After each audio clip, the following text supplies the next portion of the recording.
Fala galera, bem-vindo ao canal Exatamente, eu me chamo Haroldo, sou professor de Química e eu já convido você a se inscrever aí embaixo no nosso canal do YouTube e curtir a nossa página no Facebook, tá certo? Dando continuidade aí ao assunto que a gente estava vendo antes, que é a estequiometria, ainda na mesma reação você tem lá N2 reagindo com 3 mols de H2, setinha produzindo, formando 2 mols de NH3, tá certo? Agora nós vamos trabalhar com o número de partículas, moléculas, átomos, íons, qualquer coisa. Em química, a gente vai trabalhar com o número de Avogadro, tá certo? Definindo o que significa o número de Avogadro.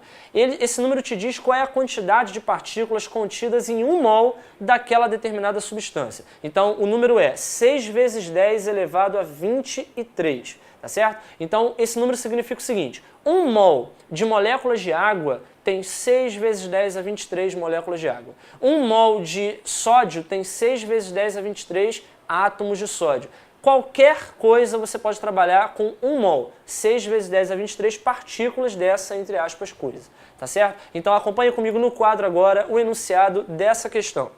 Calcule a quantidade de moléculas de N2 necessárias para reagir com 80 gramas de H2. Repara que ele está trabalhando com N2 em moléculas e com H2 em gramas. Então a massa molar do H2 são 2 gramas por mol na tabela periódica e o número de Avogadro é 6 vezes 10 a 23. Então qual é a proporção em mols de um para outro? 1 mol do balanceamento está para 3 mols de H2 no balanceamento. Assim como, agora a gente vai ter que trabalhar com 1 mol em moléculas e grama, então 1 mol de N2 tem 6 vezes 10 a 23 moléculas de N2. E 3 mol de H2 tem 6 gramas de H2, porque 3 vezes 2 gramas dá 6. Então a proporção fica 6 vezes 10 a 23 moléculas está para 6 gramas de H2, assim como, agora a segunda linha da regra de 3, 80 gramas de H2 está para X aqui do lado esquerdo, porque ele pede a quantidade de moléculas de NH3. Então você pode cortar aí de um lado e de outro 6, então vai ficar 10 a 23 está para 1, assim como X está para 80. E aí multiplicando cruzado você vai ter X vezes 1 igual a X e 80 vezes 10 elevado a 23.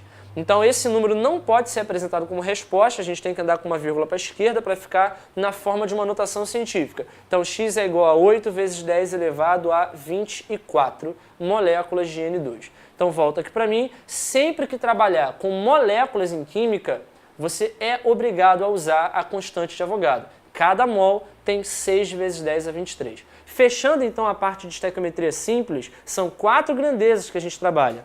Número de mol, que é o próprio número do balanceamento. Massa, que você vai usar a massa molar da tabela periódica. Volume na CNTP, e aí a gente usa o 22,4 para cada mol. E o número de Avogadro, que é o número de partículas, 6 vezes 10 a 23. Tá certo? Não perca as próximas videoaulas sobre estequiometria envolvendo rendimento, pureza, reagente limitante em excesso, enfim. Vende exatamente. Até a próxima.